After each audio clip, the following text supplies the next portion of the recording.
Hey nerds, Farmer Jesse here. So it's one thing to grow vegetables and an entirely other thing to get them ready for market. So in today's video, we're going to go over the keys to a good wash pack station, sometimes called a pack house, sometimes called a wash shed, sometimes called Wash Vegas. Nearly 8 billion people in the world, somebody calls it Wash Vegas. No matter the name, there are some key elements each wash station should possess and some that may not be as necessary. And at the end of this video, I will take 2 crops from field to market so you can see what that process roughly looks like. Per usual, I'll share some of our mistakes, our deficiencies as they pertain to washing and packing. So let's do it. All right, there are very few crops on our farm that come out of the field just ready for market. Most produce needs some amount of washing, wiping, packing, cooling, maybe just one of the above, but maybe all of them. The goal, however, is not to spend more time on this task than you absolutely have to.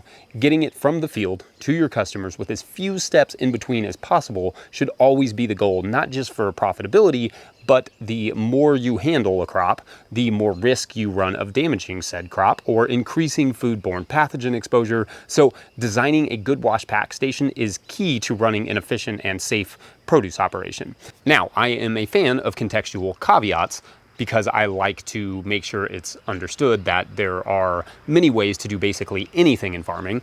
And I look forward to reading in the comments section how you set up your wash pack station or would, or how it would differ. For us, this is the setup that has worked on our 1 acre-ish market garden, but I'll also discuss some things that I would like to change.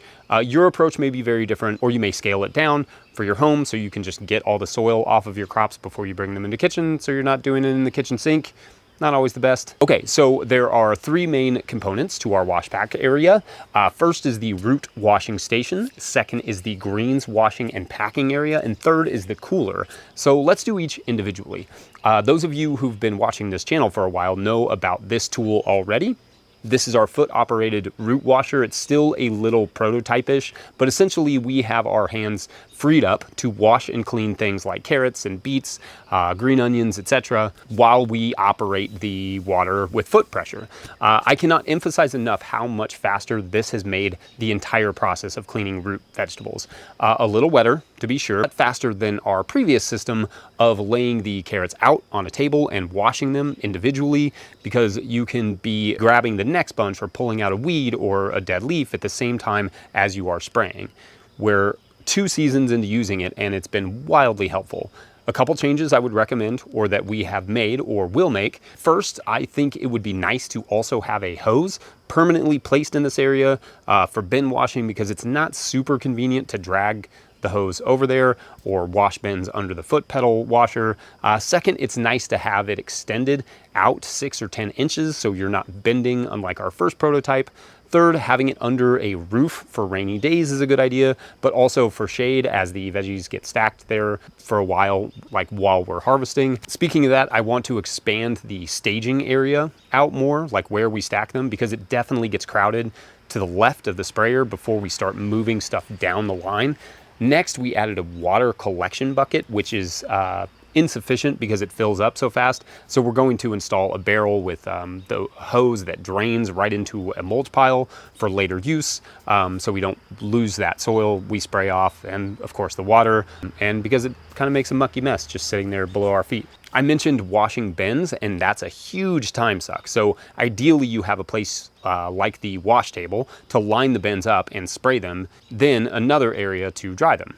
You cannot stack wet bins inside of one another or they will stick together, forming the world's strongest bond, second only to 2 5-gallon buckets. That's got to be the strongest. So you need space enough to either hang or stack the bins separately. Also, in terms of bin choices, definitely do not follow my lead here and just standardize your bins. If you can at all afford it, buy airtight stackable bins, preferably with the lids attached, that are food grade and easy to wash. I will put a link in the show notes to the work that the University of Vermont Extension Ag Engineering has done, exploring different harvest container options. That is really helpful. The reason we have all these different bins is because we wanted to save some money, and then we couldn't find the identical bins when we needed to buy new ones. So now we have like 5 different types of bins. Not ideal. We got our yellow harvest bins from a very random Amish store, but I'll also put a few links in the show notes where to find similar bins. Also bulb crates that flower bulbs come in. Those make fine bins if you are, or if you know of any flower farmers who maybe don't need them. Anyway, like I said, I'll take a couple crops from start to finish at the end of this video. So moving on into the building, it's good to have a covered area for greens washing so that 1, it's easy to wash, and 2, so that it's out of the rain, but more so the sun and the wind and snow and whatever else wants to destroy your harvest. We lucked out finding a property with this building on it, but when we first started out farming on a different property, I built a small lean-to where we would wash everything, which was fine too, as long as it was out of the rain and the sun. A garage can work, a carport. It's possible to watch under a large tree or something, but the food safety can get a little iffy there with, I don't know, birds above you. And to be clear, food safety is absolutely paramount if you're selling food. You want this area to be easy to clean and sanitize because you do not want to make anyone sick. I'll link a couple organically approved products in the show notes that are not, well, bleach. So yes, we invested pretty hard in stainless steel for this area for the sanitation element of it. It's just easy to clean. That is not a requisite, but it's nice to have a few easily cleanable tables as well as a 3-bay sink to wash and pack. Now, of course, that's not necessary. You could easily use nice food grade large buckets. You can always improve that spot later. For the sink, nothing special here. We like having multiple sinks because sometimes lettuce is dirty or it has bugs in it and just needs a second dunk to ensure the bugs don't make it to the bagging table.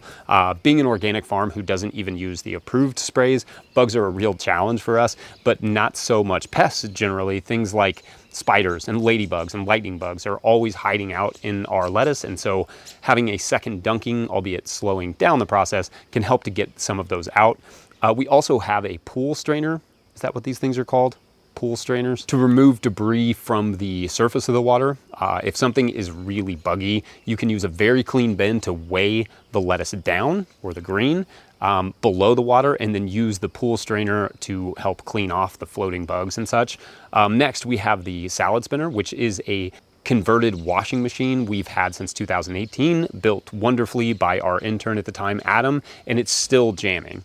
If you are going to build your own, I want to emphasize that you should really consider safety, and not just food safety, just like your own safety. I absolutely love this design, and it's really well built, but that's one element of this machine that needs to probably be improved upon. We have to be extremely careful around it when we're drying produce because it's just spinning out in the open. Ideally, you can put something over the top. I think they call those lids. I also think they call hats lids, which is clever. Put something that fits right over the top to prevent anyone from getting hurt. Now, I am not an engineer, but there are all sorts of resources online for washing machine conversions. Just choose the safest one in the design that's easiest to clean, and preferably one that has a brake to stop it, because these things will spin forever and ever. On the 2 packing tables, we have a Toray certified scale, which I'll link in the show notes. We have a few different racks for keeping things like boxes, pint and half pint containers, cherry tomato containers, bags, etc. One of the racks can be used to hold produce while it's waiting to be packed or cleaned. It has casters so we can like roll it around. Speaking of bags, we use a few different types of bags, which you can see here.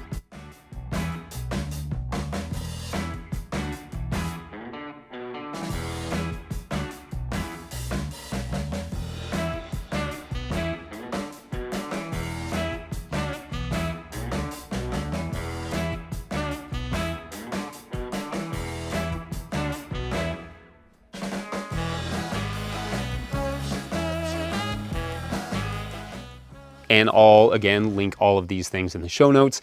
It's hard to casually work important little details into a video like this, but here's one, like this whiteboard that just has all of our general weights for bagging items is extremely helpful to have in case someone who usually doesn't pack the food needs to jump into that station for one day. This is the label printer we use, which is fairly fast. The morning of harvest, we print the labels in the inside of our house and keep them in a stack out here to label as we bag. Now we pack our produce in bins or coolers, depending on if it's greens, it goes in coolers, or something like carrots, which go in bins.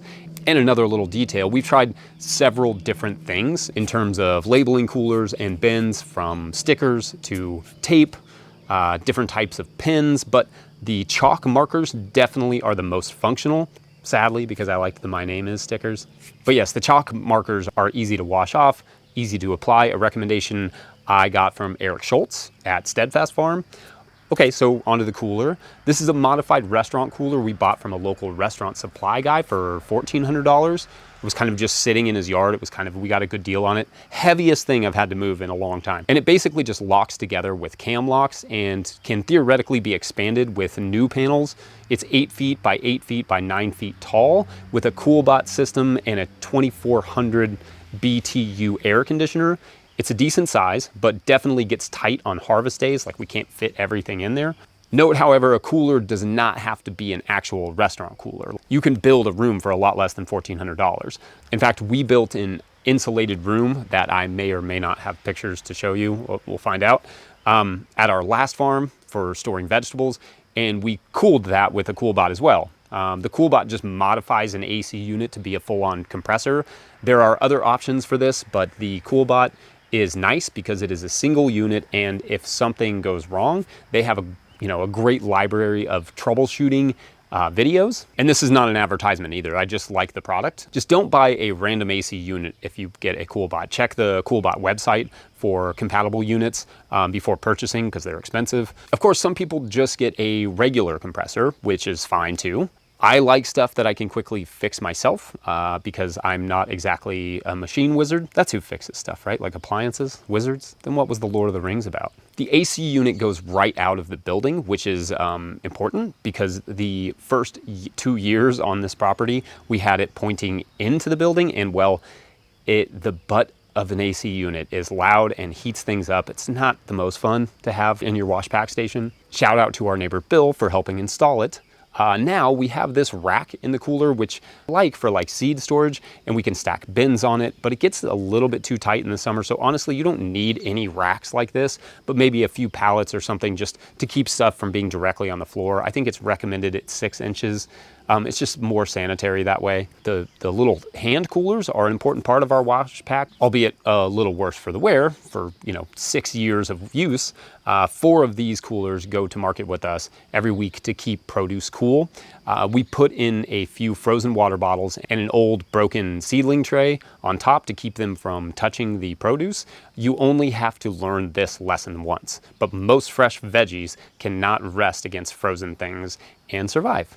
Now, ours is not a perfect wash, Vegas. See? That's just the way we've set up ours for now. Other people may have greens bubbler, which we just find to be a little loud, a little difficult to sanitize, and not entirely necessary for our operation. 2 Sinks does a fine job, albeit with slightly more labor. Perhaps if we did more baby greens, it would be a different story. Anyway, I'm going to run through a couple crops from field to market now, but first, if you would like to support these sort of hyper nerdy videos that I don't usually shoot in the middle of the day, this is kind of weird, but if you would like to support these sort of hyper nerdy videos that will not likely get the clicks to cover the cost of production, please pick up a copy of the Living Soil Handbook from no-tillgrowers.com, or hat or other merch, or become a Patreon member at patreon.com/no-tillgrowers, or just hit that super thanks button. That works too. Okay, so let's do a root crop like carrots. Carrots are harvested and bunched in the field. I like having the bands on my wrist, just regular rubber bands, and then taking them over the greens, but not over the carrots. It makes it easier to just go over the greens. But not everyone likes bands on the wrist. Our employee Greg, for instance, keeps his in a pouch. We usually use the yellow bins or black bins for harvesting into. They hold about 50 to 60 of our bunches apiece before becoming unwieldy. We transport those to the root washing station, where we may spray them to keep them moist and cool while we continue other crops. Then at the root washing station, we spray the bunches moving left to right and stack them in another bin to drip dry. If harvest is over in the main building, we will let them drip dry over the sinks. If not, and we need the space on the root washing table, we'll place the drying bins on the racks. Then we shake the whole thing off and load them into normal totes and label them for which market they're headed to. Get as much water off as possible. We've discussed how much microbes need water in the soil in other videos. Well, pathogenic microbes kind of also need water for doing their thing as well. So the less water, the better. Once at market, we pile every carrot that we've brought, if physically possible, onto the table. Depending on the time of year, we can sell around 125 to 150 carrot bunches per market. It used to be around 200 in the summer, but our competition has grown slightly, which is fine. Soccer is life. Sorry, such is life. Keeping that pile looking tall is the key to market success. If you want to sell everything you bring, make it look bountiful right to the last bunch. Now let's do mixed lettuce. For that, we harvest in the field into bins as early in the day as humanly possible, especially on hot days.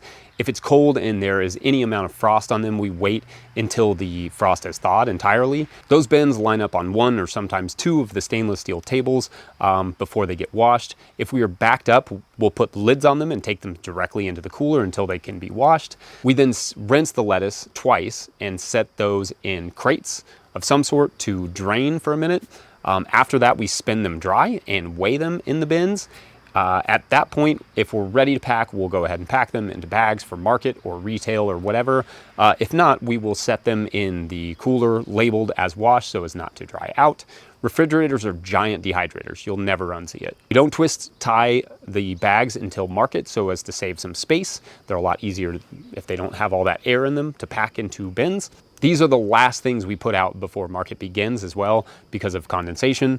We will swap them in and out of the coolers if they begin to condensate, but mostly they sell fast enough that we don't have to worry about that, at least not in the middle of the summer. In the spring, we sell around 30 to 40 bags per market. In the summer, we sell as many as 70 bags or more at a quarter pound a piece. Anyway, watch this video here on our farmer's market approach. And now that the sun is out and it has stopped raining, I gotta get to work. So like this video if you like this video. If you are not subscribed to this channel, make sure to hit the subscribe button. And if you are subscribed, you're awesome. Otherwise, thanks for watching. We'll see you later. Bye.